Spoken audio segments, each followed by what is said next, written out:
Hi everyone! Welcome sa channel ko. Ako pala si Janus na Pinoy Techdad. And sabi ko sa caption ng video na to, dapat mong panoorin tong video na to. Dahil sigurado ako, litong ka na pumili ng phone. Dahil 3 agad ang phones na binagsak ni Xiaomi. And sobrang dami nag-PM sa Facebook page ko. Nagtatanong kung ano nga ba talaga dapat yung piliin nila. Xiaomi 11 Lite 5G NE, Xiaomi 11T, or Xiaomi 11T Pro. So, itong video na to ay para matulungan kang mag-decide kung dapat ka bang bumili ng phone ngayon or maybe okay pa talaga yung phone mo na ginagamit ngayon. Hindi mo pa talaga kailangan mag-upgrade. So tara, pag-usapan natin. Tutulungan ko kayo sa mga desisyon nyo sa buhay. Ay, hindi. Desisyon sa pagpili ng cellphone pala.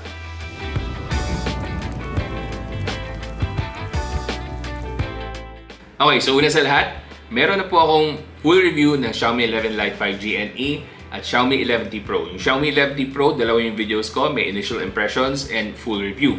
So, sinasuggest ko talaga, bago nyo ituloy itong video na to, panoorin nyo muna yung mga videos na yon para pag pinanood nyo to ng tuloy-tuloy, alam nyo talaga yung mga sinasabi ko. But anyway, kung ready ka na talaga, let's go! So, unahin natin yung presyo. Yung Xiaomi 11 Lite 5G NE, nagsisimula sa presyong 16,990 pesos para sa 6128. Yung Xiaomi 11T, nagsisimula naman sa 21,990 pesos para sa base variant. And then yung Xiaomi 11T Pro, nagsisimula naman tayo sa 27,990 pesos para sa 8256 variant. And then yung higher version nun is 29,990 pesos para sa 12256. So I'm sure dito pa lang, baka marami na sa inyo mag-click out na and sabihin, ay, grabe. Batang tataas. Actually, may isa kong comment dyan Buti pa si Xiaomi. Nagmamahal. Hindi, sa totoo lang talaga, medyo nagtaas yung presyo ng mga phones nila. Especially dito sa T-series. Yung last year, yung Xiaomi Mi 10T Pro, sobrang gustong-gusto ko yung freebie nun. Meron tayong scooter para sa first 25 people na makakuha ng pre-order sa mga Xiaomi stores. So bukod sa sobrang ganda ng freebie, yung presyo nun I think is 24,990 pesos para sa base variant. So, very good deal, very good value para sa mga nilabas nila last year. Pero itatry natin tingnan kung ma-justify ba ng presyo yung makukuha natin value sa mga phones na to. So, simulan natin sa Xiaomi 11 Lite 5G NE. I think ito yung best value sa 3 lumabas na phones last weekend. So, kung naghanap kayo ng perfect mid-range phone na medyo may pagka-premium yung datingan, ito yun. Ang pinaka-paborito kong feature dito is yung slim design niya. Dahil nga light version, talagang pinatotohanan nila yan with the design na very slim and then very lightweight as well. So kung gusto mo ng design na namumukod tangi talaga, well, itong Xiaomi 11 Lite 5G ay talagang kakaiba. Kasi nga, meron tong 4,250 mAh na battery as compared sa usual mid-range devices na merong 5,000 mAh. So, medyo na-squeeze nila yung size dahil nga medyo niliitan nila yung battery. Pero, it doesn't matter kasi kaya pa rin mag-last ng phone na to for a full day. So, wala kayong problema talaga sa battery. And then, yung Snapdragon 778G is very good in terms of performance. Way better than the predecessor na Snapdragon 750G dun sa Xiaomi 11 Lite 5G non-NE version. And then maraming nagtatanong sa akin kung meron bang black crush issue yung Xiaomi 11 Lite 5G NE. Well, sa device na na-test ko, wala akong napansin kahit na binabaan ko na yung brightness ng AMOLED display. Hindi ko sinasabi na hindi siya existing. Sinasabi ko lang na hindi ko pa lang na-experience. Pero yun nga, overall, I think yung Xiaomi 11 Lite 5G NE, yung may best value in terms of price to performance and yung features na makukuha mo. Now, bago ko makalimutan, babanggitin ko na yung camera samples na nakuha ko sa Xiaomi 11 Lite 5G NE ay mas maganda sa samples na nakuha ko sa Xiaomi 11T Pro. So, ang laban lang dito, 64 megapixels na camera sensor ng Xiaomi 11 Lite 5G NE gamit ang Samsung GW3 versus 108 megapixels sa Xiaomi 11T Pro gamit ang Samsung ISOCELL HM2. Now, whether kaya pang gandahan ng image processing ng Xiaomi 11T Pro really depends sa software update na gagawin ni Xiaomi para sa mga phones nila. So let's cross our fingers na sana ma-improve nila through software updates yung camera processing ng Xiaomi 11T Pro. So yun yung mga gusto kong sabihin tungkol sa Xiaomi 11 Lite 5G NE. Now, move on naman tayo sa Xiaomi 11T. So pwede nating isipin na yung Xiaomi 11T ay yung gitnang kapatid dahil yung Xiaomi 11 Lite 5G NE, yung bunso, and then yung panganay natin is yung Xiaomi 11T Pro. So magkano nga ba ang Xiaomi 11T? Well, for the 8128 version, 21,990 pesos. And then meron itong chipset na MediaTek Dimensity 1200 Ultra. And I'm pretty sure marami na naman sa inyo nag-cringe nung marinig nyo na MediaTek ito. Na bago nyo i-judge yung processor ng Xiaomi 11T, medyo panoorin nyo muna yung mga past videos ko tungkol sa mga phones na may MediaTek Dimensity series na chipset. Kasi baka magbago yung isip nyo. Dahil malaki na yung improvement ng mga MediaTek chipsets as compared to their previous Helio series. So hindi na nagliliyab sa init yung mga chipsets nila. And bukod sa mas magandang thermals, usually itong Dimensity series ay napakaganda ng power efficiency dahil yan sa 6nm fabrication. So kung papanoorin nyo yung full review ni Sulit Tech Reviews, papakita ko yung short clip dyan. Ngayon, based sa experience ko at sa mga napag-usapan natin sa buong video na to, i-recap ko lang yung pros and cons na nakita ko dito sa Xiaomi 11T. So pagdating sa pros, number 1, syempre gustong-gusto ko yung MediaTek Dimensity 1200 Ultra kasi optimized talaga siya dito sa 11T. Talaga namang napakaganda ng performance in terms of power efficiency, battery life, and overall performance ng MediaTek Dimensity 1200 Ultra. So hopefully nalinawan na kayo dito sa Dimensity 1200 chipset na ginagamit ng Xiaomi 11T. And ano pa ba yung main difference ng non-Pro version sa Pro version? So yung non-Pro, Dimensity 1200 yung gamit, while yung Pro version, merong Snapdragon 888. Pero bukod doon, meron din tayo isa pang pagkakaiba. So yung Pro version, kayang mag-charge up to 120 watts. Sobrang bilis, under 20 minutes, full charge ka na from 0 to 100. Yung non-Pro version naman, merong 67 watts na fast charging. So under 40 minutes naman, tapos ka na mag-charge ng phone mo. Pero other than that, halos wala nang pinagkaiba yung Pro versus non-Pro.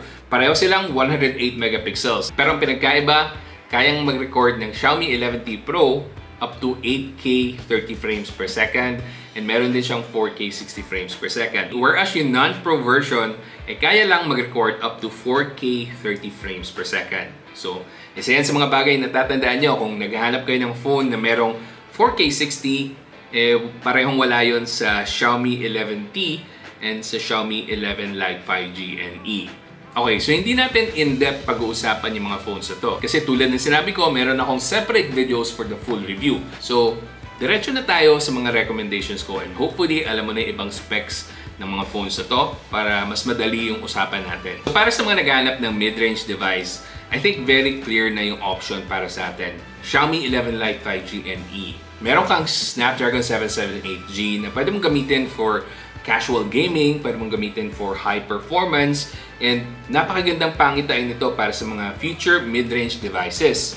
Kasi kung ganito na yung magiging chipsets natin para sa mga mid-range devices natin na lalabas in the future, medyo kabahan na yung mga flagship phones. Medyo lumiliit na yung gap and napakabilis talaga mag-improve ng mid-range chipsets. Then next, nandiyan yung design natin. Napaka-slim, napakadaling hawakan sa isang kamay, and hindi siya katulad ng ibang phones na usually medyo thicker and usually the same lang yung mga designs. And then lastly, of course, yung presyo. Maglolokohan pa ba tayo dito? Syempre yung presyo, isang napakalaking factor niyan. Now, meron magtatanong dyan for sure. Redmi Note 10 Pro or Xiaomi 11 Lite 5G NE? Para sa akin, napakadaling piliin ng Xiaomi 11 Lite 5G NE. Bukod sa mas maganda yung camera niya kahit na 64 megapixels versus 108 megapixels. Meron na tong 5G versus sa 4G ng Redmi Note 10 Pro. And then, meron din itong mas malakas na processor.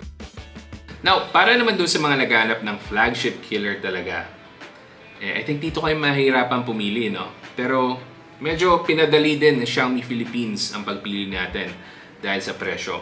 Pero pag-usapan muna natin ng saglit ang Xiaomi T-series ng phones. Una kong nagamit ang Xiaomi T-series dun sa Xiaomi Mi 9T and the Redmi K20 Pro.